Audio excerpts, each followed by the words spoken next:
Hello. Bali, Carla ulit, tanongin kita ulit, nagtinda ka ba ulit ngayong araw ng puto or kutsinta?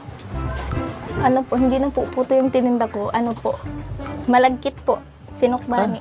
Hindi na puto. Paborito kasi yung puto eh. Sarap kasi nun. Kasi sa ilang beses ko palang pagpunta dito, napamahal na ako sa puto eh. Sabi mo, mahal mo rin ako. Kunti lang po kasi yung nagbibili ng puto, kaya nag-iba po ako ng tinda. Ganun, sayang. Bibilisan na ako ngayon. Ang puto. Wala na pala. May tira pa naman po dyan, merienda nyo na lang po. Ano yun? Pwede ba namin makita kung anong... Sige po. Sige. Sige po, dadalhin ko na lang po dun sa labas. Sige.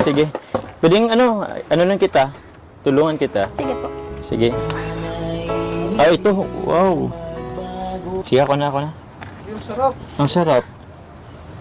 Parang may cheese or ano. Margarine.